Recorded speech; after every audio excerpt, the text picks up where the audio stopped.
Hi, I'm Sherlock. Welcome to my new mystery case. The fog that morning lay thick as a burial shroud over Baker Street, muffling the familiar sounds of London into a spectral whisper and transforming the gas lamps into dim amber eyes peering through the gloom. I had risen early to tend to my correspondence, finding my friend Sherlock Holmes already positioned at our sitting-room window, his lean figure motionless as a heron waiting to strike. The familiar acrid scent of his pipe tobacco hung in the air, but there was something in his posture, a tension in those angular shoulders that suggested his mind was already engaged with some puzzle of considerable complexity. "Watson," he said without turning from his vigil at the window, "tell me, in your medical experience, what circumstances might cause a candle to burn with a flame as blue as a gas jet?" I set down my pen and considered the question, warming my hands at the fire. Blue flame would suggest the presence of certain chemical compounds, copper salts perhaps, or boron, though I confess the specific chemistry escapes me. Why do you ask? Holmes turned then, his grey eyes bright with that particular intensity I had learned to associate with the opening notes of one of his more intriguing cases. "Because, my dear fellow, I suspect we are about to encounter just such a phenomenon under circumstances that will tax even your considerable medical knowledge." As if summoned by his words, the sound of hurried footsteps echoed on our stairs, followed by Mrs. Hudson's voice raised in mild protest. The door burst open to admit Inspector Lestrade of Scotland Yard, his thin face pinched with cold and something more urgent than the January weather. Behind him stood a gentleman of obvious refinement, though his usual composure had been severely shaken. The man's expensive overcoat hung damp with fog, and his hands trembled slightly as he removed his silk hat. "Mr. Holmes," Lestrade began without preamble, "this is Lord Pembroke. We have a most perplexing business on our hands, one that has quite frankly stumped the best men at the Yard. His lordship insisted we come to you directly." The nobleman stepped forward, his voice barely steady. "Mr. Holmes, Dr. Watson, I implore your assistance. My brother, Sir Geoffrey Pembroke, was found dead in his locked study not 3 hours past. The circumstances—" He paused, struggling with words that seemed to defy utterance. They defy all rational explanation. Holmes gestured toward the chairs beside our fire. "Please, gentlemen, be seated. Watson, perhaps some brandy for Lord Pembroke." As I busied myself with the decanter, Holmes settled into his own chair, fingers steepled in that familiar gesture of concentrated attention. "Now then, Inspector, tell us everything. Omit no detail, however trivial it may appear." Lestrade opened his leather case and withdrew a notebook, his movements precise despite the obvious urgency of the matter. Sir Geoffrey lived quietly in his house on Eaton Square with only his butler Hendricks and a cook who comes daily. This morning, Hendricks went to inform his master that breakfast was ready, but found the study door locked from the inside. When Sir Geoffrey failed to respond to repeated knocking, the butler summoned Lord Pembroke here. "We were forced to break down the door," Lord Pembroke continued, accepting the brandy with a grateful nod. Geoffrey was seated at his desk, slumped forward over his papers as if he had simply fallen asleep while writing. There was no mark upon him, no sign of violence whatsoever. The windows were latched from within, the chimney too narrow for a man to pass through. Yet somehow, impossibly, my brother was dead. "The cause of death?" Holmes inquired. "The physician suspects cardiac arrest," Lestrade replied, "though he found no obvious precipitating cause. But here's the peculiar thing, Mr. Holmes. Burning on the desk was a single candle that flickered with the strangest blue flame any of us had ever witnessed. Not just a tinge of blue, but a steady, vivid sapphire glow that cast the most unusual shadows about the room. Holmes leaned forward slightly, his eyes brightening. You observed this flame yourself, Inspector? I did indeed. Still burning when we arrived, though the butler swears it was an ordinary beeswax candle when he last saw Sir Geoffrey alive at 11 the previous evening. There was also a peculiar sweet scent in the air, not unpleasant, but unlike anything I've encountered. We've preserved the candle, naturally, though the flame has since returned to its normal yellow colour. Most intriguing, Holmes murmured. What of Sir Geoffrey's affairs? Any person who might profit by his death? Lord Pembroke shifted uncomfortably. Geoffrey was a widower with no children. I inherit the estate, though I hardly need it for financial reasons. There is a nephew, young Marcus Pembroke, who has been something of a disappointment to the family. Gambling debts, you understand. Geoffrey had been supporting him, though not without considerable disapproval. And Sir Geoffrey's recent activities? Any unusual correspondence or visitors? Nothing out of the ordinary. Lestrade consulted his notes, though the butler mentioned that Sir Geoffrey had been working late into the evenings recently, writing what appeared to be letters. We found an unfinished correspondence on his desk, my dear H. It began, then broke off. The edge of the paper was slightly singed, as if it had been brought too near the flame. Holmes rose abruptly, his earlier languor completely vanished. My hat and coat, Watson. Gentlemen, we shall accompany you to Eaton Square immediately. Inspector, you have photographs of the scene? Taken this morning before anything was disturbed. Excellent. And the candle itself? Secured in evidence, along with a few other oddities.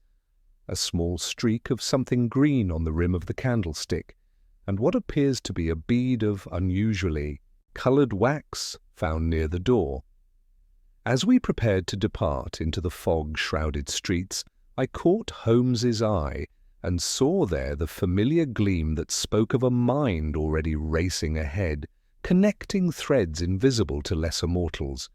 The blue candle, the locked room, the mysterious death, these elements combined to form a chord that, in my experience with my remarkable friend, promised a resolution both surprising and inevitable. Yet as our hansom clattered through the grey streets toward Eaton Square, I could not shake the feeling that we were approaching something far more sinister than a simple case of unexplained death.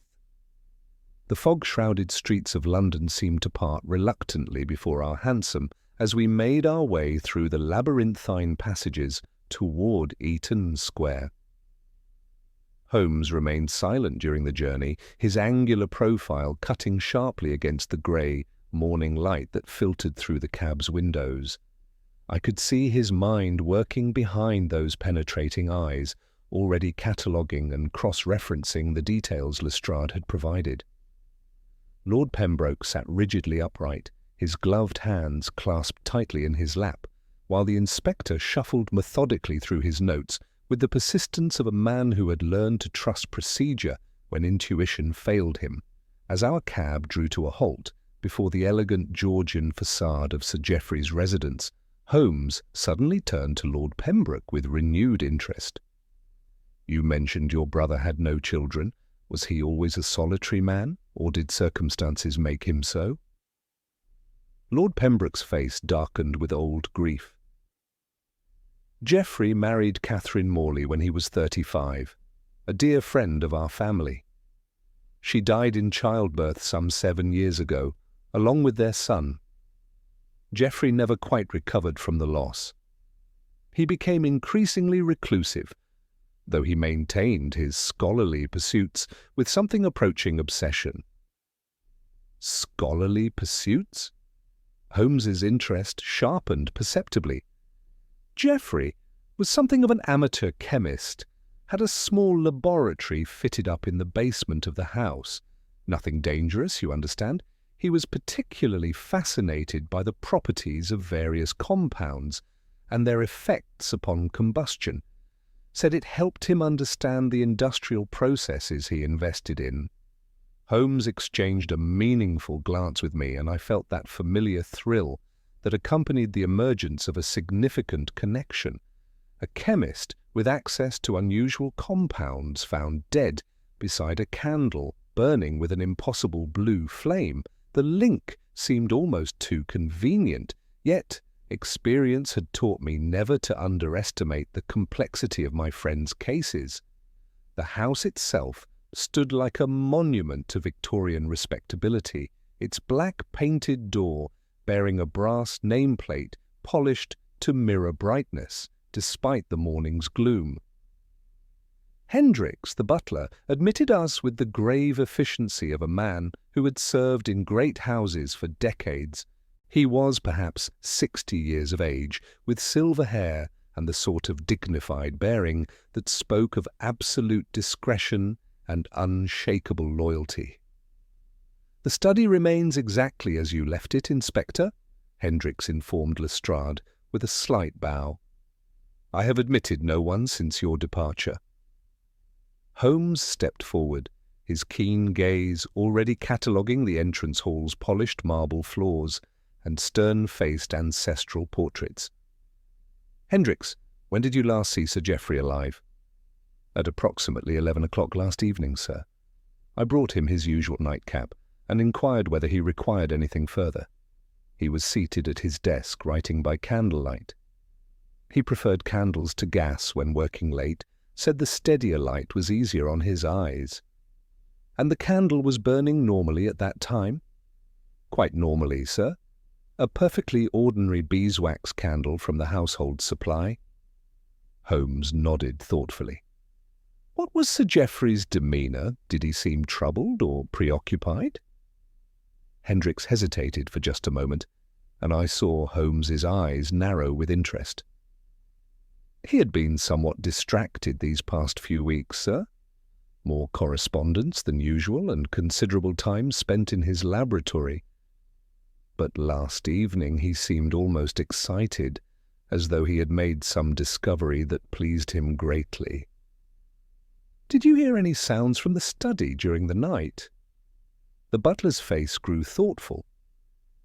"Now that you mention it, sir, I did hear what sounded like glass breaking around midnight. But Sir Geoffrey often worked with his chemical apparatus, and such sounds were not uncommon. I thought nothing of it at the time." As we ascended the carpeted stairs toward the study, Holmes murmured to me in a voice so low that only I could hear, "Glass breaking at midnight, Watson, and a man found dead beside a candle that burns blue as a gas flame. I begin to suspect that Sir Geoffrey's final experiment may have succeeded rather too well." The study door stood open, its splintered frame a stark reminder of the morning's violent discovery.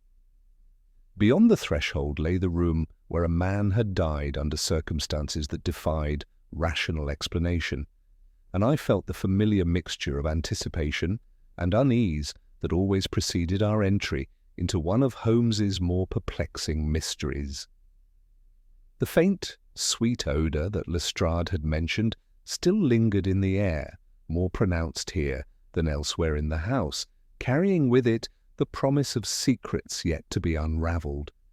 The study presented itself as a testament to scholarly pursuits, interrupted by death's unexpected visitation. The room was handsomely appointed with dark walnut panelling that rose from floor to ceiling, its shelves laden with leather-bound volumes that seemed to absorb what little grey light filtered through the tall windows overlooking Eaton Square. Heavy curtains remained partially drawn, casting the chamber in a perpetual twilight that felt appropriate for a place where mystery had taken residence. The air still held that peculiar sweet scent Lestrade had mentioned, more pronounced here than elsewhere in the house, carrying with it an almost metallic undertone that set one's teeth slightly on edge. Sir Geoffrey's body had been removed, but the mahogany desk remained as it had been found, with the chair pushed back at an angle that suggested sudden collapse rather than peaceful repose.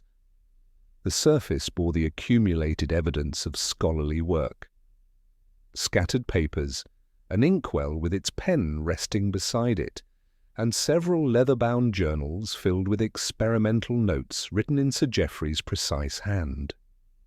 At the centre of this academic tableau stood the brass candlestick, now cold and ordinary in the morning light, though a curious bruise of azure still clung to the pooled wax at its base, as if the memory of that impossible blue flame refused to fade entirely. Holmes moved into the room with the careful precision of a surgeon approaching a delicate operation, his sharp eyes immediately cataloguing every detail before him. He did not rush toward the obvious focal points, but instead began a methodical circuit of the chamber's perimeter, examining the window latches, testing each one with quiet efficiency. "Secure from within as reported," he murmured, his long fingers tracing the sash cords and finding them intact. "Watson," he said, approaching the desk with measured steps, "observe the positioning of these papers. Note how this letter, the one beginning 'My dear H,' lies partially beneath Sir Geoffrey's journal, yet the ink appears quite fresh. The edge nearest the candle shows definite heat damage, a brown kiss on cream paper that speaks of proximity to intense flame. I studied the arrangement carefully, drawing upon years of experience in reading the subtle signs my friend so effortlessly interpreted. The journal was placed over the letter hastily, perhaps to conceal its contents when someone approached. Precisely. And yet Hendricks reported seeing Sir Geoffrey writing peacefully at 11 o'clock. Holmes produced his magnifying glass and bent low over the candlestick itself. "Inspector, might I examine that green substance you mentioned?" Lestrade produced a small evidence envelope containing what appeared to be crystalline flakes that caught the light with an almost metallic sheen.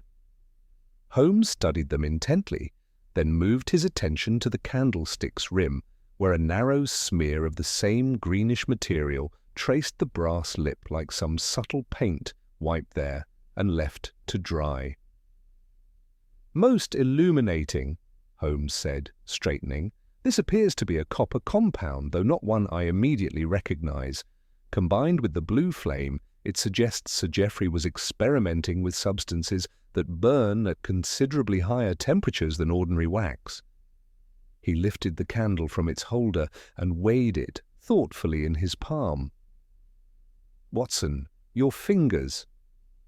I obliged, taking the candle and immediately noting its unusual lightness. Holmes tapped its side with a knuckle, producing a hollow sound that seemed inconsistent with solid wax. "A whisper of hollowness," he observed, "most curious for what should be a simple beeswax candle."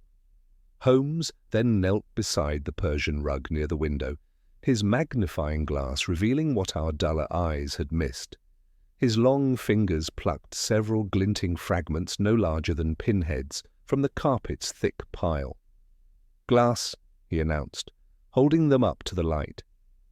"Note the unusual thickness and slight curve. Not window glass, certainly, but rather from some sort of scientific apparatus." "Hendricks mentioned hearing glass break around midnight," I recalled. "Indeed, Watson, and here, beneath the window-sill, we find the evidence." Holmes indicated a faint arc upon the wainscoting, a brush of soot, scarcely darker than the wood, curving upward as though a small flame had licked and passed. "The glass you heard breaking, Hendricks. It came from here, did it not?" The butler nodded gravely. "I believe so, sir, though I thought nothing of it at the time, as Sir Geoffrey often worked with his chemical apparatus." Holmes crossed to the door, examining the inside escutcheon and the key that Lestrade had placed upon a side table. Through his pocket lens he studied the key's surface with intense concentration. "You will note a smear upon the inner curve," he said softly, "like dried wax. And here, upon the threshold, a speck of that same azure we observed at the candle base. Curious, is it not, that wax should migrate from desk to door, with no feet to carry it?" "I don't follow you," Lestrade admitted, his pencil hovering over his notebook. "Nor should you yet," Holmes replied, and there was a playfulness in his tone that told me he had marked some thread invisible to our duller sight. He returned to examine the area near the door more carefully, then moved to the spot where Lestrade had found the unusual wax bead. "This greenish wax you discovered, quite unlike the ivory-coloured pool on the desk. Two different substances, Inspector, which suggests our candle underwent some transformation during the night." Holmes paused in his examination and cast one final penetrating glance around the room. "The stage is set, and the players have made their entrances," he said, his voice carrying that note of satisfaction I had learned to associate with significant discoveries. "But I suspect the true drama began not here, but in Sir Geoffrey's laboratory below. Lord Pembroke, we shall examine your brother's chemical pursuits immediately. I believe the answers to our questions lie in understanding exactly what experiment Sir Geoffrey was conducting on the night of his death." As we prepared to descend to the basement laboratory, the sweet chemical odour seemed to grow stronger, as though whatever had occurred in this study above had drawn its power from the scientific apparatus below. The locked room mystery remained intact, but Holmes's methodical examination had revealed a web of physical evidence that suggested Sir Geoffrey's death was far from the simple cardiac arrest it had initially appeared to be. The descent to Sir Geoffrey's laboratory carried us through the house's service passages, down worn stone steps that spoke of the building's Georgian foundations. The sweet chemical odour that had lingered faintly in the study above grew more pronounced with each downward step, mingling now with the earthier scents of coal dust and damp stone that characterized London's subterranean spaces. Hendricks preceded us with a ring of keys, his measured footsteps echoing in the confined corridor as we approached a heavy oak door reinforced with iron bands. "Sir Geoffrey had this chamber converted some 5 years past," Lord Pembroke explained, as our guide worked the substantial lock. "He spared no expense in creating proper ventilation and installing gas lines for his apparatus. Said he required a space where he could pursue his investigations without disturbing the household or risking damage to the rooms above." The door swung open to reveal a chamber that seemed to belong more to the royal institution than to a private residence. The walls were lined with glass-fronted cabinets containing an impressive array of chemical apparatus, retorts and alembics, graduated cylinders and precision balances, all arranged with the methodical care of a true scientist. Gas jets fitted with adjustable burners stood ready at several workstations, while overhead an ingenious system of pipes and vents promised to carry away any noxious fumes that might result from experimental work. Holmes stepped into the laboratory with the reverence of a man entering a cathedral, his keen eyes immediately drawn to the central workbench where the evidence of recent activity lay scattered. Glass fragments sparkled across the dark wooden surface like fallen stars, the remains of what had once been a complex apparatus of joined vessels and connecting tubes. The destruction appeared both recent and violent, as though some internal pressure had shattered the delicate glasswork from within. "Here is where your midnight crash originated," Holmes observed, carefully gathering several of the larger fragments. The glass bore the telltale marks of intense heat, a cloudy discoloration that spoke of temperatures far exceeding those of ordinary combustion. "Watson, observe the pattern of distribution. The explosion occurred at this central vessel and radiated outward with considerable force." I examined the scattered debris, noting how fragments had embedded themselves in the wooden bench and reached even the far corners of the room. Whatever was contained within must have generated tremendous pressure. Indeed, and here we find our explanation for the mysterious blue flame. Holmes had moved to a wooden rack containing 6 small recesses, each designed to hold glass, ampoules no larger than a man's thumb. 4 recesses held intact vessels filled with crystalline compounds that caught the gaslight with metallic gleams. 1 was empty, while the 6th contained only the fragmentary collar of what had once been a sealed bulb, its edges sharp with recent breakage. Holmes lifted one of the intact ampoules to the light, revealing a greenish powder within.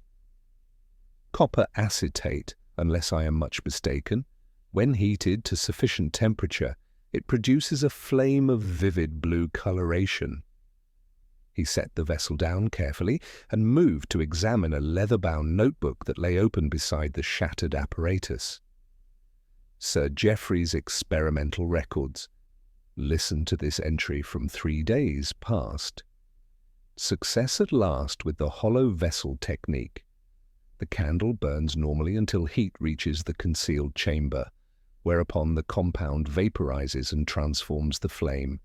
Duration approximately 4 hours with proper preparation. Hollow vessel technique? Lestrade inquired, his pencil poised over his notebook.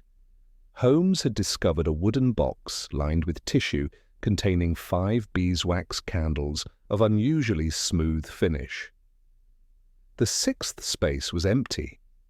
He lifted one candle and weighed it thoughtfully in his palm, then tapped its side with a knuckle, producing a distinctly hollow sound. Not solid wax, Inspector, but carefully hollowed shells designed to contain Sir Geoffrey's chemical surprises. Observe this faint ring near the base, the mark of a tool used to create the cavity, and here a steel bodkin with traces of green compound used to introduce the ampoule into the candle's core. The implications settled over us like London fog itself.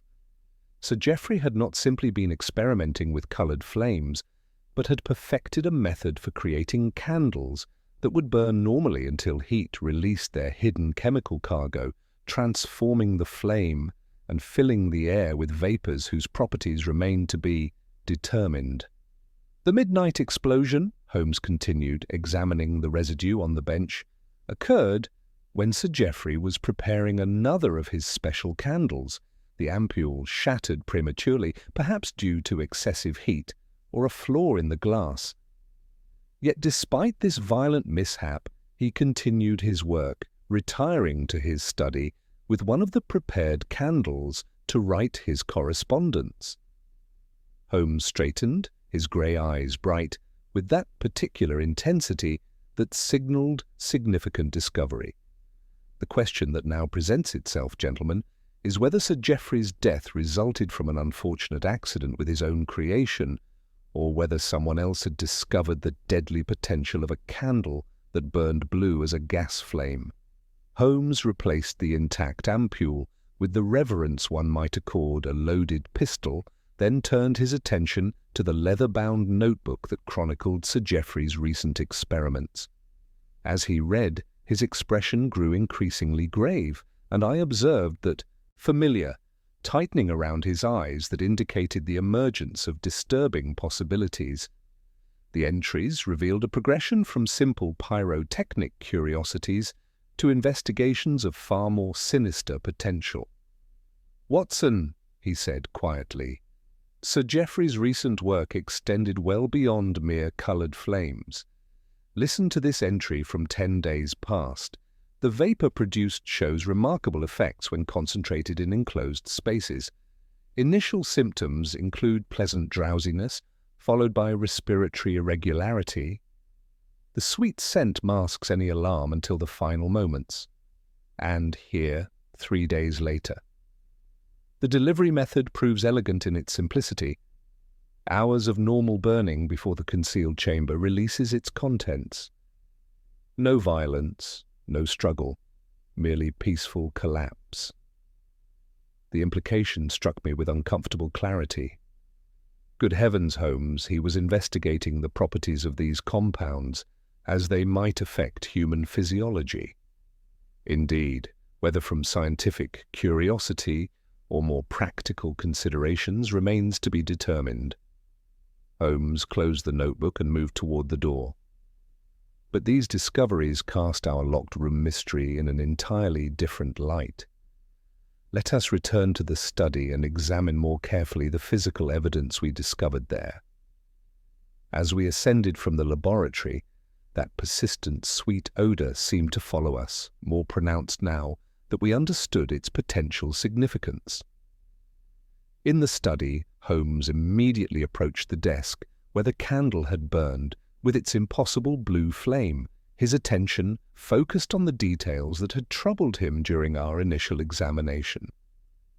The wax on the key, Watson, and that bead of greenish residue near the door, these elements continue to perplex me. He lifted the key that had secured the room from within, examining through his magnifying glass the faint smear of wax that clung to its surface. If Sir Geoffrey locked himself in to write undisturbed, then collapsed at his desk from the effects of his own creation, how did wax from the candle manage to transfer itself to this key? And more puzzling still, how did a portion of that unusual blue-tinged wax find its way to the threshold? I studied the evidence with renewed attention, trying to envision the sequence of events that could account for these anomalies. The movement of the wax suggests someone handled both the candle and the key after the blue flame had begun its transformation. Precisely, which implies either that Sir Geoffrey remained conscious and mobile far longer than the physical evidence of his collapse would suggest, or... Holmes left the alternative unspoken, but its implications hung heavy in the air between us. At that moment, Hendricks appeared in the doorway, his dignified bearing somewhat shaken by the morning's revelations. "Mr. Holmes, forgive the interruption, but I feel I must inform you of something that may bear upon your investigation. Sir Geoffrey had a visitor last evening, his nephew, Mr. Marcus Pembroke. The young gentleman arrived shortly before 10 o'clock. Lord Pembroke turned sharply toward the butler. "Marcus was here. You made no mention of this earlier." "I did not wish to add to your distress, my lord, given the circumstances of their parting. They spoke in the study for some time, and I regret to say their voices were raised in what appeared to be heated discussion. Mr. Marcus departed around 11:30 in considerable agitation." Holmes's interest sharpened perceptibly. "What was the nature of their disagreement, if you could determine?" Hendricks hesitated, clearly uncomfortable with revealing private family matters. "I could not help but overhear certain phrases, sir. Mr. Marcus was pressing for financial assistance, as has been his custom of late. Sir Geoffrey refused, stating that he had grown weary of supporting what he termed dissolute habits. There was mention of debts, and Sir Geoffrey threatened to alter his will if the young gentleman did not reform his ways." "A considerable motive," Lestrade observed, his pencil moving rapidly across his notebook. "Financial desperation combined with family conflict. We should bring him in immediately." "Patience, Inspector," Holmes cautioned. "Let us first understand what we are dealing with." He moved to examine Sir Geoffrey's desk more thoroughly, discovering among the scattered papers a small appointment diary bound in red leather. The recent entries revealed a pattern that immediately captured his attention. "Most illuminating," he murmured, studying the cramped notations. "Here we find regular appointments with someone identified only by the initial H. 7 meetings in the past month, always in the evening hours when the household would be quiet. And yesterday's entry shows H, 11 p.m., precisely coinciding with the time when Sir Geoffrey was found writing at his desk." The revelation transformed our understanding of the evening's events entirely. Sir Geoffrey had not been alone during those final hours, writing peacefully by candlelight. Someone else had been present, someone whose identity remained concealed behind a single letter, someone who had departed leaving only the subtlest traces of their presence. Holmes straightened from his examination of the diary, his grey eyes bright with that particular intensity that signalled significant discovery. "Gentlemen, I believe we must expand our investigation considerably. The locked room mystery remains intact, but it is no longer a question of accident versus suicide. We are dealing with a carefully planned crime that has very nearly achieved the appearance of perfect innocence." As if summoned by the mention of his name, young Marcus Pembroke himself appeared in the doorway, having arrived upon hearing news of the tragedy. He was a handsome young man of perhaps 28, though dissipation had begun to mark his features with premature lines around the eyes. His clothes, while well-tailored, showed signs of hasty dressing, and his hands trembled slightly as he removed his gloves. "Uncle Geoffrey," he said, his voice catching with what appeared to be genuine grief. "I came as soon as I heard. Inspector, gentlemen, I must tell you that I saw my uncle last evening. We parted in anger, and for that I shall never forgive myself, but I swear to you upon my honour I left him alive and well." Holmes stepped forward, his keen gaze cataloguing every detail of the young man's appearance. "Mr. Pembroke, you have injured your hand recently?" Marcus glanced down at his right thumb where a small burn was clearly visible. "A careless moment with a match this morning, Mr. Holmes. I was distracted by the terrible news." "And this stain upon your cuff?" Holmes indicated a faint, greenish discoloration on the young man's shirt sleeve. Marcus coloured slightly, his explanation coming perhaps too quickly. "Verdigris from a billiard cue at my club. I attempted a repair last evening after leaving here. Made rather a mess of it, I'm afraid." Holmes nodded thoughtfully, filing away these details with the methodical precision I had learned to recognize as the prelude to significant deductions. The nephew's presence the previous evening, his financial desperation, the physical evidence that might connect him to the chemical compounds we had discovered. All these elements were falling into a pattern that promised revelations of the most serious nature. Yet something in Holmes's manner suggested that Marcus Pembroke, despite the mounting evidence against him, was not the complete solution to our puzzle. The mysterious H remained unidentified, and the mechanics of the locked room murder continued to defy explanation. As we prepared to delve deeper into the web of relationships and motives surrounding Sir Geoffrey's death, I sensed that we had uncovered only the first layer of a deception far more complex than any of us yet imagined. Marcus's explanation hung in the air like the lingering chemical vapours from his uncle's laboratory, plausible in its details, yet somehow unsatisfying in its very completeness. Holmes studied the young man with that penetrating gaze I had learned to associate with the unravelling of carefully constructed deceptions. His attention focused not merely on the words spoken, but on the subtle tensions that often revealed more than any verbal testimony. "Your account is most precise, Mr. Pembroke," Holmes observed, moving closer to examine the burned thumb with his magnifying glass. "Yet this injury possesses characteristics quite unlike those produced by an ordinary match. The circular pattern suggests contact with heated metal rather than flame, and the depth indicates prolonged exposure rather than the brief touch one might expect from lighting a cigar." Marcus shifted uncomfortably under this scrutiny, his earlier confidence beginning to waver. "I cannot account for every detail, Mr. Holmes. The evening was distressing, and I may have been careless in several ways." "Indeed.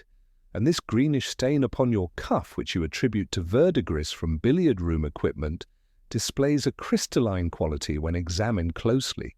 Most curious for oxidized copper, which typically presents as a powdery residue."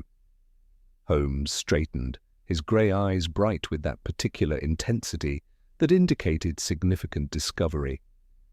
"Inspector Lestrade, before we proceed with any arrests, permit me to demonstrate something that may illuminate our locked room mystery."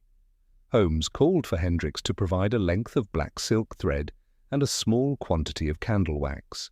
With practiced efficiency, He warmed the thread's end in the flame of an ordinary candle until the fibres became tacky with melted wax, then pressed it carefully against the inner curve of the study key where we had observed the earlier residue. After allowing it to cool and set, he passed the free end beneath the door, using a thin paper knife, stepped into the corridor, and with the slightest manipulation, turned the key from the outside. "Observe, gentlemen," he said, re-entering the room and removing the silk thread. A small grain of wax had detached and fallen near the threshold, precisely mimicking the evidence we had discovered. A locked room created from without, leaving only the faintest traces of the method employed. Lestrade whistled low between his teeth. "Ingenious, Mr. Holmes. Then our murderer could have secured the door after departing." "Precisely. But note the crucial detail. This technique requires the operator to handle the key while wax is still warm and malleable. If our mysterious visitor employed Sir Geoffrey's transformed candle for this purpose, they would have been working with wax that had been exposed to those deadly vapours we discovered in the laboratory. The implications settled over our gathering like London fog itself. The locked room mystery, which had seemed to point towards suicide or impossible accident, now revealed itself as evidence of calculated murder. Yet even as this revelation clarified one aspect of our puzzle, it raised equally troubling questions about the identity and methods of the perpetrator. Holmes returned his attention to the unfinished letter on Sir Geoffrey's desk, examining it through his lens with renewed interest. "Watson, observe how this correspondence was begun with one pen and completed with another. The initial lines show the broader stroke of a steel nib, while the final words were written with the gold pen we found beside it. This suggests an interruption in composition, a pause during which Sir Geoffrey changed writing implements." "Perhaps he was interrupted by his visitor?" I suggested. "Precisely. And note how the letter breaks off mid-sentence. I cannot in good conscience proceed without—" What follows that phrase? We may never know, but it suggests Sir Geoffrey harboured reservations about some proposal made by his mysterious correspondent. At this moment, Lord Pembroke stepped forward with obvious reluctance. "Mr. Holmes, I fear I haven't been entirely forthcoming about the identity of this H person. The initial likely refers to Dr. Helena Ashford, a lady chemist who has consulted with Geoffrey regularly over the past month. They shared interests in experimental chemistry, and she has visited the house on several occasions." The revelation struck our investigation like lightning illuminating a darkened landscape. A lady chemist with intimate knowledge of Sir Geoffrey's work, regular access to his laboratory, and apparently some proposal that had given him considerable pause for reflection. Here was a suspect whose expertise and opportunity far exceeded those of the desperate nephew before us.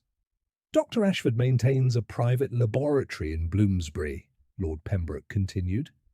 "Geoffrey spoke of her work with considerable admiration, though I confess their association struck me as somewhat irregular." Holmes was already reaching for his hat and coat. His earlier languor completely vanished. "Inspector, I suggest we postpone any arrests until we have interviewed Dr. Ashford. Watson, bring your medical bag.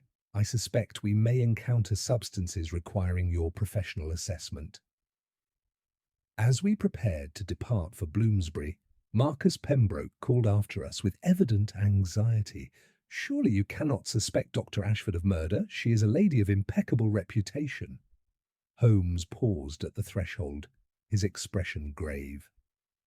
"Mr. Pembroke, in my experience, the most dangerous criminals are often those whose reputations appear most beyond reproach. The art of murder, when practiced with scientific precision, relies not upon crude violence, but upon the careful manipulation of natural forces to create the appearance of accident or suicide."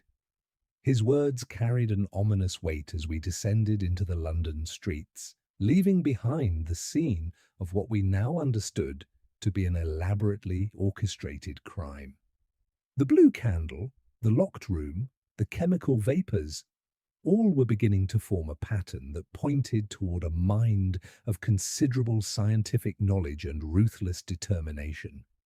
Our hansom clattered northward through London's grey arteries, the winter fog gradually yielding to a thin drizzle that transformed the cobblestones into mirrors reflecting the amber glow of gas lamps.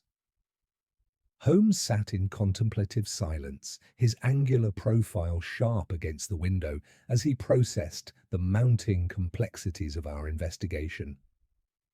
The revelation of Dr. Helena Ashford's involvement had transformed what appeared to be a straightforward locked room mystery into something far more intricate and potentially dangerous. "A lady chemist with intimate knowledge of Sir Geoffrey's experimental methods," Holmes murmured, as we entered the quieter squares of Bloomsbury. "Watson, consider the advantages such a person would possess. Scientific expertise to understand the precise effects of those copper compounds, social respectability to avoid immediate suspicion, and most crucially, the trust of her victim to gain unrestricted access to both his laboratory and his study. The address Lord Pembroke had provided led us to a narrow Georgian townhouse squeezed between an antiquarian bookshop and a solicitor's chambers. The building's facade bore the subtle modifications common to scientific establishments: additional ventilation pipes, reinforced window frames, and a discreet brass nameplate reading Dr. H. Ashford, Chemical Consultant. Below it, a smaller sign announced Private Laboratory, Consultations by Appointment. Our knock was answered promptly by Dr. Ashford herself, a woman of perhaps 35 years whose severe dark dress and wire-rimmed spectacles could not entirely mask an intelligence that blazed in her green eyes. Her auburn hair was drawn back in a practical chignon, and her hands bore the telltale stains of recent chemical work, though I noted with professional interest that these marks appeared more extensive than routine experimentation might require. "Dr. Ashford," Holmes began, removing his hat with careful courtesy, "I am Sherlock Holmes, and these are my colleagues Dr. Watson and Inspector Lestrade of Scotland Yard. We are investigating the unfortunate death of Sir Geoffrey Pembroke, and we understand you maintained a professional association with the gentleman." A shadow crossed her features at Sir Geoffrey's name, though her composure remained admirably controlled. "Indeed, a terrible loss to the scientific community. Geoffrey was a brilliant, if sometimes imprudent, researcher. Please, gentlemen, come in. I shall be happy to assist your investigation in whatever manner possible."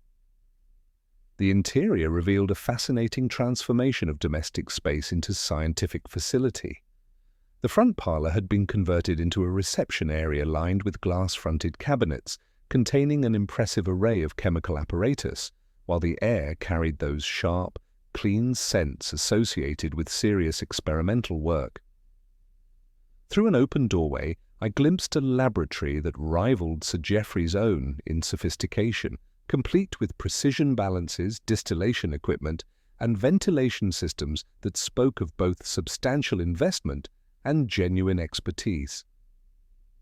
"Most impressive, Dr. Ashford," Holmes observed, his keen gaze cataloguing the equipment with obvious appreciation. "Your collaboration with Sir Geoffrey involved shared research into chemical compounds and their practical applications?" She gestured for us to be seated, though her own posture remained alert and watchful. "Geoffrey and I discovered mutual interests in the controlled release of various substances. He was particularly fascinated by my work on delayed activation delivery systems, methods for introducing compounds into controlled environments at predetermined intervals, such as the hollow candle technique we discovered in his laboratory."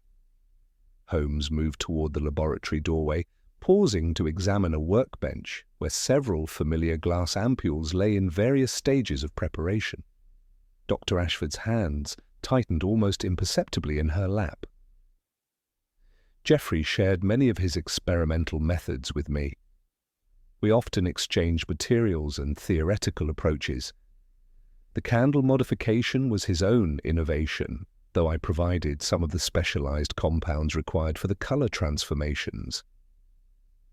Holmes lifted one of the ampules to the light, revealing greenish crystals within that matched precisely those we had found in Sir Geoffrey's basement laboratory. The copper compounds that produce such distinctive blue flames. Most ingenious, the way combustion heat eventually reaches the concealed chamber and transforms an ordinary candle into something far more dramatic. Geoffrey was quite proud of the visual effect, she replied, though I detected a slight tremor in her voice. He believed scientific demonstrations should engage the senses as well as the intellect. As Holmes continued his examination of the laboratory equipment, his movements brought him near a small writing desk positioned beneath the window.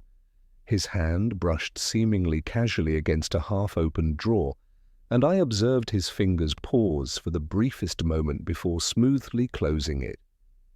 In that instant, I caught sight of a faint, greenish residue on the drawer's edge, the same crystalline compound we had observed throughout our investigation. "Dr. Ashford," Holmes said, turning back to face her directly, "when did you last see Sir Geoffrey alive?" Her response came perhaps too quickly. "I visited him yesterday evening at his request. We discussed his latest experimental results, which had excited him considerably. However, I found his recent direction of research somewhat troubling and urged him to consider the potential implications more carefully." "What sort of implications?" Lestrade leaned forward, his notebook ready. Dr. Ashford hesitated, and in that pause, the air seemed to thicken with unspoken tensions. Geoffrey had begun to explore the physiological effects of certain vaporous compounds. Initially, he believed he was developing improved anesthetic agents, but I feared he was venturing into more dangerous territory. The line between healing and harm can be disturbingly narrow in such research. Holmes nodded thoughtfully, filing away this revelation with characteristic precision. "And what time did you depart from Eaton Square?" "Shortly after midnight." Geoffrey was alive and well, though somewhat agitated by my concerns about his work. I returned here to review my own notes, hoping to find arguments that might dissuade him from continuing down such a perilous path. The interview continued for several more minutes, with Holmes probing gently but persistently into the details of Dr. Ashford's relationship with Sir Geoffrey, her knowledge of his experimental methods and her whereabouts during the crucial hours when the crime had been committed. Throughout, she maintained her composure with remarkable skill, answering each question with apparent candor, while revealing nothing that definitively implicated her in the murder. Yet as we prepared to take our leave, I noticed Holmes's expression had grown increasingly thoughtful. The physical evidence we had observed, the matching chemical compounds, the residue on the desk drawer, the sophisticated equipment that could easily produce the specialized ampules found in Sir Geoffrey's laboratory, all pointed toward Dr. Ashford as our most likely suspect.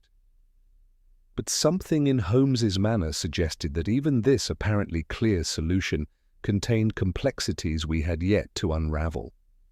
"Thank you for your cooperation, Dr. Ashford," Holmes said as we reached the door. "We may need to speak with you again as our investigation proceeds." "Of course, Mr. Holmes, I remain at your disposal." Her words were correct, even gracious, but I detected an underlying tension that suggested she understood the precarious nature of her position. As our hansom pulled away from the Bloomsbury address, Holmes sat in contemplative silence, his grey eyes bright with that particular intensity that indicated significant mental activity. The blue candle mystery had gained new dimensions with each revelation, and I sensed that we were approaching the crucial phase of the investigation where all the scattered threads would finally weave together into a coherent pattern of guilt and innocence. The return journey to Baker Street unfolded through London's grey arteries, our handsome wheels finding purchase on cobblestones made treacherous by the persistent drizzle. Holmes remained absorbed in contemplation, his angular profile sharp against the window as his mind processed the mounting complexities of our investigation. The familiar rhythm of hooves and the creak of springs provided a counterpoint to the silence that had settled over our small party, each of us wrestling with the implications of what we had discovered in Dr. Ashford's laboratory. "Watson," Holmes said suddenly, his voice cutting through the ambient sounds of the city, "tell me your assessment of the timeline we have established. Dr. Ashford claims to have departed Eaton Square shortly after midnight, yet we know the candle was designed to burn normally for approximately 4 hours before releasing its chemical contents. If her departure time is accurate, Sir Geoffrey would not have succumbed to the vapours until nearly dawn." I considered this carefully, drawing upon the evidence we had gathered throughout the day. "The inconsistency is troubling, Holmes. Either Dr. Ashford modified the candle to accelerate its transformation, or someone else was present during the crucial hours when the murder occurred." "Precisely, Watson, and consider the physical evidence we discovered. The wax on the key, the blue-tinged residue near the threshold, the careful positioning of the unfinished letter, all suggest manipulation after Sir Geoffrey's death.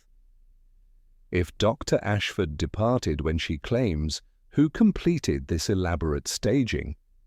As we approached Baker Street, our progress was interrupted by the appearance of young Marcus Pembroke, who flagged down our hansom with obvious urgency. His earlier composure had entirely vanished, replaced by an agitation that spoke of significant internal struggle. Holmes instructed our driver to halt, and Marcus climbed into the already crowded compartment with the desperate energy of a man compelled to unburden himself. "Mr. Holmes, Dr. Watson," Inspector Lestrade. He began without preamble. "I fear I have not been entirely truthful about my movements last evening. The weight of concealment has become unbearable, particularly given the gravity of the circumstances surrounding my uncle's death." Holmes fixed him with that penetrating gaze that seemed to see through all pretense. "Indeed, Mr. Pembroke? And what additional information do you feel compelled to share?" Marcus drew a shuddering breath before continuing. "After leaving Uncle Geoffrey's house following our argument, I did not return directly home, as I implied. I was deeply troubled by our harsh words, and I walked the streets for some time, hoping to compose myself and perhaps find the courage to return and make amends." "What time did this walking occur?" Holmes inquired with characteristic precision. "I found myself back in Eaton Square around midnight, Mr. Holmes. As I approached the house, hoping perhaps to reconcile with Uncle Geoffrey, I observed a figure departing through the service entrance. The person moved with obvious familiarity through the shadows, carrying what appeared to be a small case or medical bag." Lestrade leaned forward, his notebook at the ready. "Can you identify this individual?" Marcus hesitated, clearly reluctant to implicate another person in what was rapidly becoming a murder investigation. "It was Dr. Ashford, Inspector. I recognized her distinctive silhouette and the purposeful way she carried herself. She seemed to be in considerable haste, and she glanced about nervously before disappearing into the fog. This revelation struck our investigation like lightning illuminating a darkened landscape. If Marcus's observation was accurate, Dr. Ashford had remained at Eaton Square well beyond her claimed departure time, placing her presence at the scene precisely during the window when Sir Geoffrey's death had occurred. Holmes absorbed this information with that characteristic stillness that preceded his most significant deductions. "Most illuminating, Mr. Pembroke. Yet this testimony raises as many questions as it answers. If Dr. Ashford was indeed present during the crucial hours, why would she leave behind such obvious chemical evidence linking her to the crime? The green residue in her laboratory, the matching compounds, the sophisticated knowledge required to execute such an elaborate murder, all point toward her guilt with almost mathematical precision. Perhaps she believed her scientific reputation would shield her from suspicion, Lestrade suggested. Or perhaps, Holmes replied, his grey eyes brightening with that particular intensity that indicated significant insight, we are witnessing the most sophisticated element of this deception. The evidence against Dr. Ashford is compelling, Inspector, but it is also remarkably convenient. Every chemical trace, every timeline inconsistency, every piece of physical evidence leads us inexorably toward the same conclusion. In my experience, the most dangerous criminals are those who understand that the obvious suspect often provides the perfect shield for the true perpetrator. As our hansom finally drew to a halt before our familiar lodgings, Holmes rose with sudden decision. Gentlemen, I believe we must examine this case from an entirely different perspective. The blue candle, the locked room, the chemical evidence, all may be elements in a deception far more elaborate than we initially realized. Someone has taken considerable pains to ensure that our investigation would lead us to Dr. Ashford. But I suspect the true architect of Sir Geoffrey's murder remains hidden behind this carefully constructed veil of scientific complexity. The familiar sanctuary of our Baker Street lodgings provided welcome respite from the damp chill that had settled over London like a burial shroud. Holmes immediately transformed our sitting room into a makeshift laboratory, arranging the accumulated evidence of our investigation across the table with the methodical precision of a surgeon preparing for a delicate operation. The blue-tinged wax, the glass fragments from Sir Geoffrey's shattered apparatus, the chemical residues, and the photographs from the crime scene were positioned like pieces of an intricate puzzle awaiting final assembly. "Watson," Holmes began, settling into his chair with that characteristic intensity that preceded his most brilliant deductions, "let us approach this mystery with the scientific rigor it demands. We have established that Sir Geoffrey was murdered using his own experimental techniques, that the locked room was created through mechanical deception, and that Dr. Ashford possesses both the knowledge and opportunity to execute such a crime. Yet something in the very completeness of this evidence troubles me profoundly." I poured brandy for our small gathering, noting how the amber liquid caught the gaslight much as those mysterious chemical compounds had gleamed in Sir Geoffrey's laboratory. The warmth of the spirit seemed necessary against the growing chill of our discoveries. "The evidence does seem remarkably convenient, Holmes. Almost as though someone wished to ensure we would reach precisely these conclusions." Holmes rose and began his familiar pacing, his pipe sending aromatic clouds toward the ceiling as his mind worked through the complexities before us. "Precisely, Watson. Consider the physical traces we discovered, the green residue on Dr. Ashford's desk drawer, visible to even casual observation, the matching chemical compounds displayed openly in her laboratory, the timeline that places her at the scene during the crucial hours. Each element points toward her guilt with mathematical certainty, yet collectively they form a pattern too perfect to be entirely credible. The perpetrator has left a trail so meticulously constructed," Holmes continued, "so perfectly incriminating, that it practically announces its artificial nature. In my experience, Inspector, the true criminal rarely provides such a clear path to their door. They prefer to obfuscate and confuse, not to illuminate their guilt with such precision. Here we find ourselves presented with a suspect whose culpability appears beyond question, yet the very neatness of the solution gives me considerable pause." Lestrade consulted his notebook with characteristic thoroughness. "But Mr. Holmes, the chemical knowledge, the access to Sir Geoffrey's laboratory, the admitted presence at the house during the crucial hours, surely these cannot all be coincidental.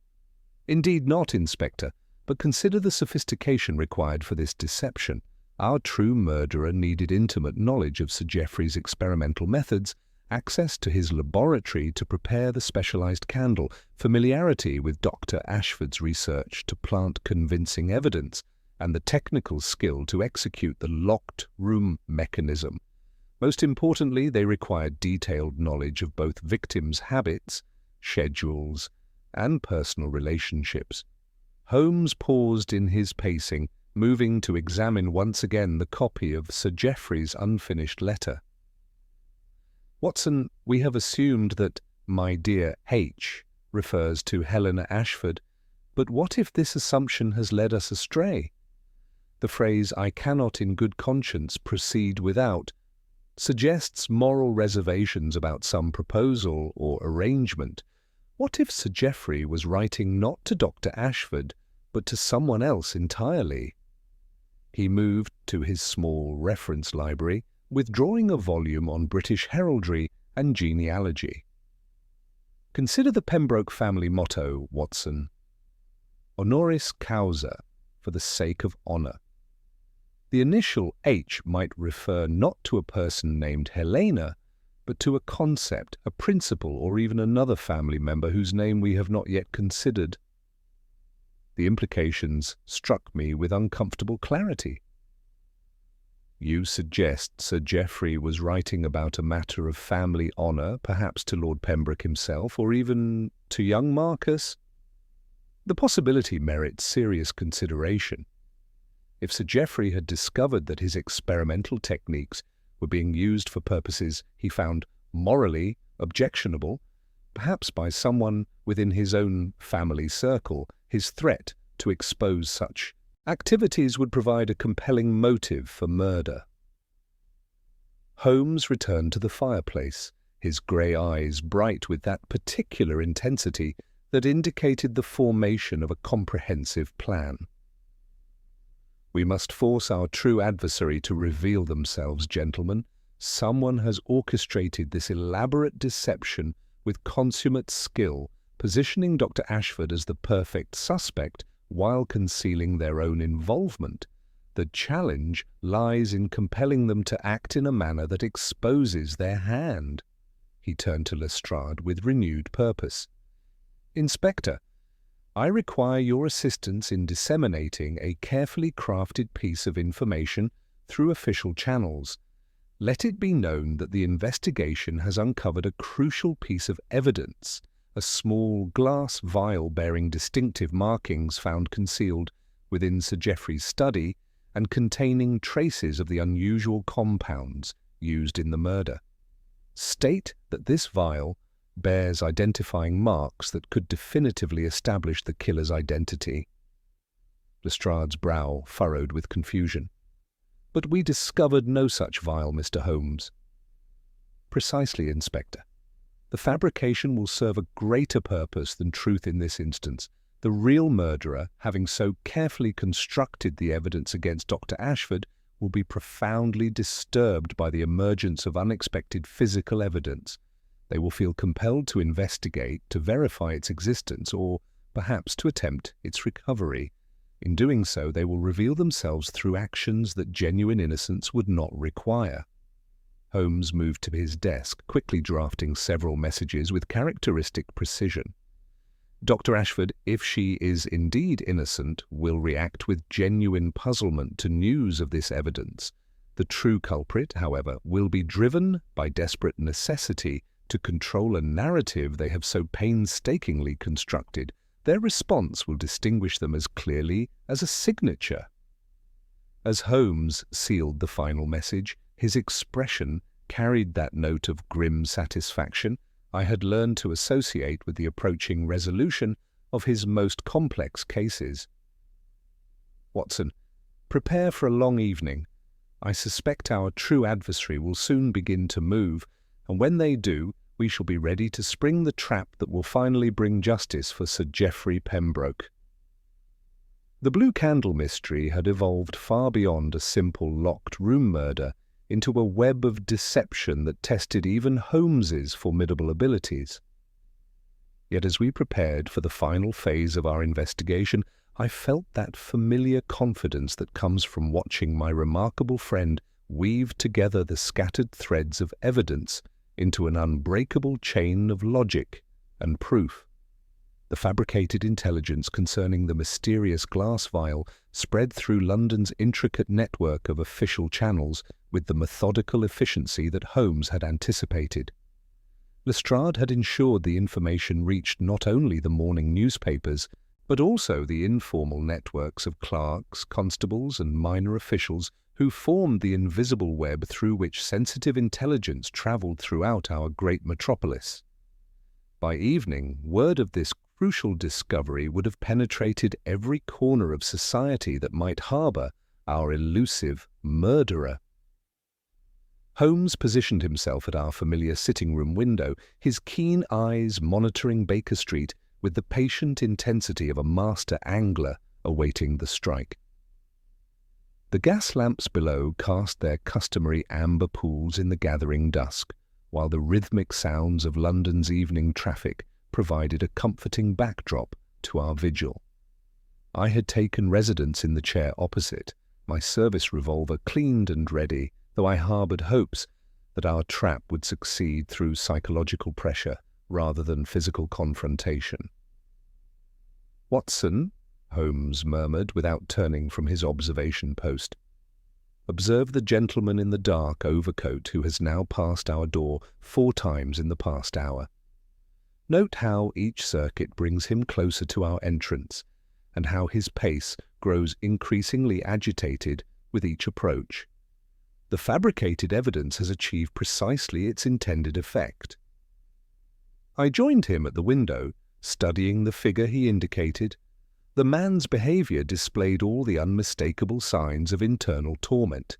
Hesitant steps that spoke of indecision, frequent glances toward our lodgings that betrayed desperate curiosity, and the nervous adjustment of his collar that suggested barely controlled anxiety. As he passed beneath the nearest gas lamp, the yellow light briefly illuminated features that struck me as disturbingly familiar. "Lord Pembroke," Holmes said quietly, answering my unspoken recognition. "Our grieving brother has discovered that the investigation has taken an unexpected and potentially catastrophic turn. He finds himself compelled to assess the threat this development poses to his carefully orchestrated deception." The revelation struck me with uncomfortable force. Throughout our investigation, Lord Pembroke had presented himself as the concerned family member, grieving his brother's loss while cooperating fully with our inquiries. Yet Holmes's identification transformed every interaction we had shared with him into a potential element of calculated manipulation, each helpful suggestion a misdirection designed to lead us away from the truth. As if summoned by our discussion, the familiar sound of footsteps echoed on our stairs, followed by Mrs. Hudson's voice raised in polite inquiry. Holmes moved swiftly to adjust the gas lamps, creating an atmosphere of partial shadow that would allow us to observe our visitor while concealing the full extent of our preparation. The door opened to admit Lord Pembroke, his usually composed demeanour replaced by obvious and barely controlled agitation. "Mr. Holmes, Dr. Watson," he began without preamble, his voice tight with anxiety that no amount of aristocratic breeding could entirely conceal. "I have heard most disturbing reports about new evidence in my brother's case. A glass vial, they say, bearing distinctive markings that could definitively establish the killer's identity. I must know, have you indeed discovered such evidence?" Holmes remained partially concealed in the shadows, his voice carrying that note of deliberate ambiguity he employed when manoeuvring suspects toward self-revelation. "The investigation has indeed uncovered several items that may prove significant, Lord Pembroke. Yet I find myself curious. Why does this particular development concern you so deeply? Most family members would be content to allow the investigation to proceed through proper channels." Lord Pembroke moved restlessly about our sitting room, his hands betraying the nervous energy that his carefully modulated voice attempted to conceal. "Geoffrey was my brother, Mr. Holmes. I have a natural and profound interest in seeing his killer brought to justice, but if there exists evidence that might exonerate Dr. Ashford, surely it should be examined with the utmost urgency." "An admirable sentiment," Holmes observed, stepping slightly more into the light. "Yet your concern seems unusually specific. Tell me, what particular aspect of this evidence troubles you most?" The trap was closing with inexorable precision, each of Holmes's carefully chosen words drawing our suspect deeper into the web of his own making. Lord Pembroke's agitation increased visibly as he struggled to extract crucial information without revealing the dangerous depth of his knowledge about the crime's most intimate details. "This vial you have discovered," he said, his voice dropping to an urgent whisper that carried the desperation of a man whose carefully constructed world was crumbling around him. "Where exactly was it found? The newspaper accounts mention Sir Geoffrey's study, but surely you can provide more specific details. Was it concealed near the desk, hidden among his personal papers? The precise location might provide crucial insight into how it came to be there." Holmes stepped fully into the gaslight, his expression grave with the weight of absolute moral certainty. "Lord Pembroke, I must observe that only someone who had been present during the commission of the crime would possess such urgent need to know the exact location of evidence in that room. Your questions reveal knowledge that innocence simply could not possess." The accusation hung in the air between us like the deadly chemical vapours that had claimed Sir Geoffrey's life. Lord Pembroke's carefully maintained facade underwent a transformation that was both subtle and complete, the mask of bereaved family member falling away to reveal the calculating intelligence that had orchestrated one of the most sophisticated murders in my experience with Holmes's cases. "You have been most ingenious, Mr. Holmes," Lord Pembroke said, his voice now carrying an entirely different quality, colder, more controlled, yet tinged with the desperate calculation of a predator who suddenly finds himself cornered by superior hunters. "But ingenuity alone will not prove sufficient to establish what you suspect. The evidence against Dr. Ashford remains compelling, and without concrete proof of my involvement, your accusations amount to nothing more than elaborate speculation." Holmes smiled with that particular satisfaction that accompanied the successful conclusion of his most intellectually challenging cases. "On the contrary, Lord Pembroke, your presence here tonight, your detailed knowledge of evidence that was never made public, your desperate need to control information about the investigation, and most damning of all, your intimate familiarity with the precise methods used in your brother's murder, all provide the proof required. The trap has been sprung, and you have revealed yourself through actions that only guilt could compel." The Blue Candle mystery had reached its crucial turning point, with the true architect of Sir Geoffrey's death finally exposed through his own desperate attempts to maintain control over a deception that had grown too complex for even his considerable intelligence to manage indefinitely. The confrontation that followed possessed the terrible inevitability of Greek tragedy, with Lord Pembroke's carefully constructed facade crumbling like the delicate apparatus in his brother's laboratory. Holmes remained positioned near the fireplace, his lean frame radiating the quiet confidence of a master strategist who had finally maneuvered his opponent into checkmate, while I kept my hand near my service revolver, though I suspected the battle would be won through logic rather than force.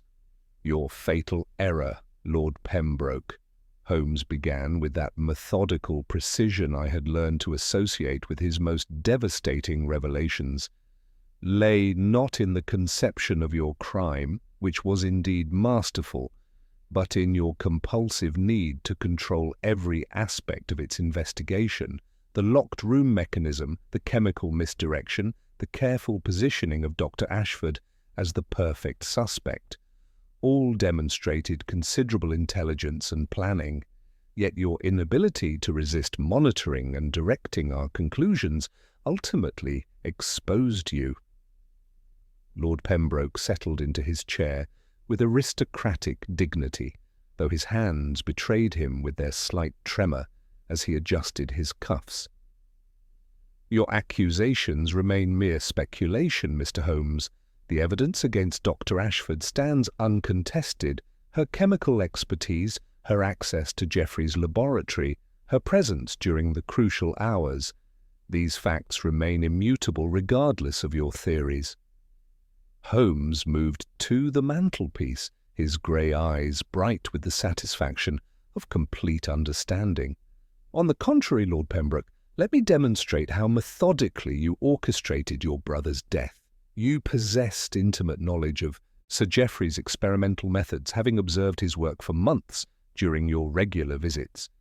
When financial desperation drove you to consider murder, Marcus's gambling debts that you had guaranteed, combined with Sir Geoffrey's threat to alter his will in favour of Dr. Ashford's research, you recognized the perfect weapon in your brother's own creation. The accusation struck home with visible impact. Lord Pembroke's composure wavered as Holmes continued his inexorable reconstruction of the crime.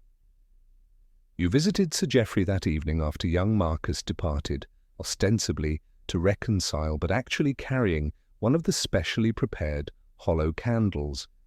The heated argument Marcus witnessed was genuine, Sir Geoffrey's final attempt to dissuade you from whatever criminal activities he had discovered. When persuasion failed, you waited for your opportunity.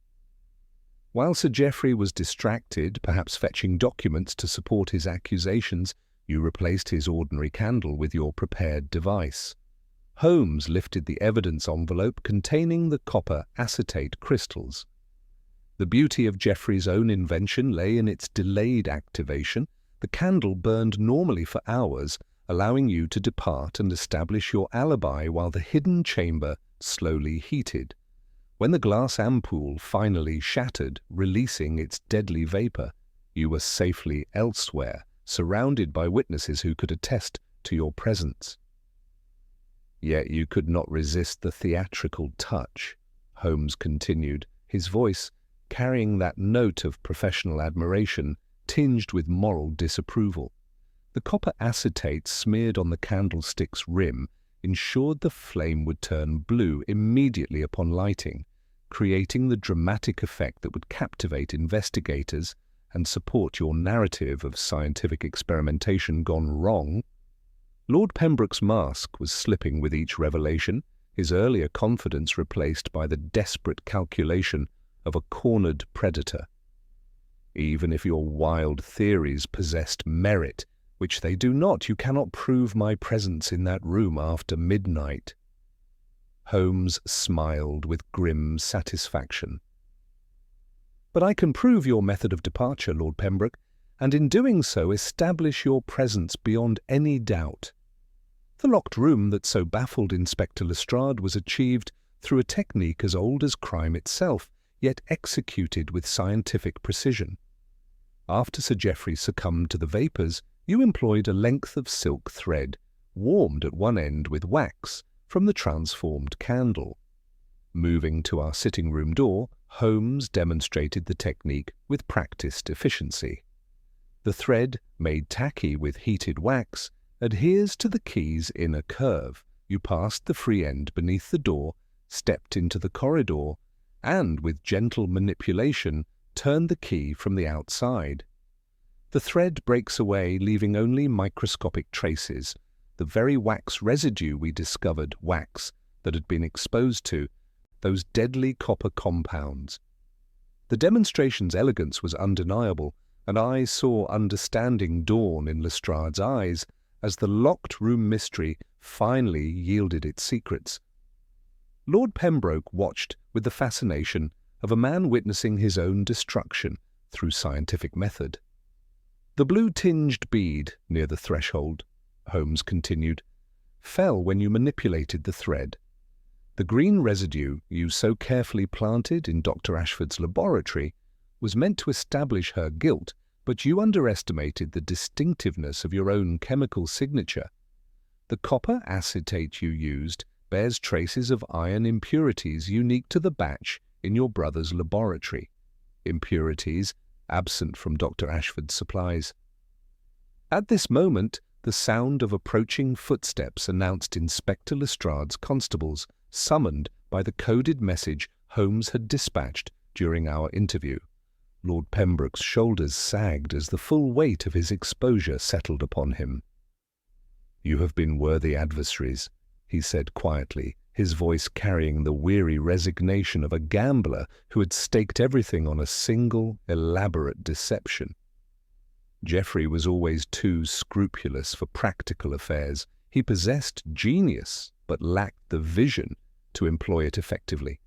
When he threatened to expose my business methods and disinherit the family in favor of that woman's research, I simply applied his own innovations to resolve the obstacle he presented. The confession, when it came, possessed the terrible clarity of absolute defeat. The delayed action candles provided the perfect solution. No violence, no struggle, merely peaceful collapse hours after my departure. Geoffrey's own notes predicted the effects with scientific precision. He designed his own death, though he never realized it. As the handcuffs closed around Lord Pembroke's wrists, he turned to Holmes with something approaching professional respect. "I confess I had not anticipated such thorough analysis of what I believed to be the perfect crime. Geoffrey would have been proud of the scientific rigor you applied to unraveling his final, involuntary experiment." After the police had departed with their prisoner, Holmes returned to his familiar chair beside the fire, his pipe sending contemplative clouds toward the ceiling. The blue candle mystery had tested every aspect of his formidable abilities, from chemical analysis to psychological insight, demanding both scientific knowledge and intuitive understanding of human nature. "Watson," he said finally, his voice carrying that philosophical tone that often followed our most challenging cases, "this investigation has demonstrated once again that the most dangerous criminals are those who possess both intelligence and respectability. Lord Pembroke's greatest weapon was not his brother's chemical innovations, but the social standing that placed him above suspicion until his own compulsions betrayed him." I settled into my chair, grateful for the warmth of our lodgings after the evening's dark revelations. "And Dr. Ashford?" "Entirely innocent, though her expertise made her the perfect scapegoat. She will be released immediately, with apologies for the ordeal she has endured. Her research, freed from the shadow of suspicion, may yet contribute to the advancement of legitimate science." Holmes reached for his violin, his long fingers finding the strings with unconscious precision.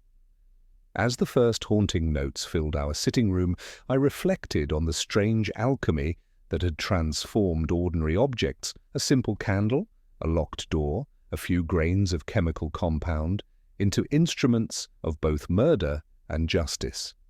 "The case has ended," Holmes observed, pausing in his musical meditation, "but its lessons remain. Scientific knowledge, like fire itself, serves both creation and destruction according to the hands that wield it. Geoffrey Pembroke sought to illuminate the darkness of ignorance, while his brother employed the same discoveries to extinguish life itself. The difference lay not in the tools, but in the moral character of those who wielded them. Outside our windows, London continued its eternal rhythm, unaware that one of its most sophisticated criminals had been brought to justice through the methodical application of observation, deduction, and that inexorable pursuit of truth that defined my remarkable friend's approach to the mysteries that plagued our great metropolis. The blue candle had burned its last, but the light of justice, once kindled, would illuminate the consequences of Lord Pembroke's crimes for years to come.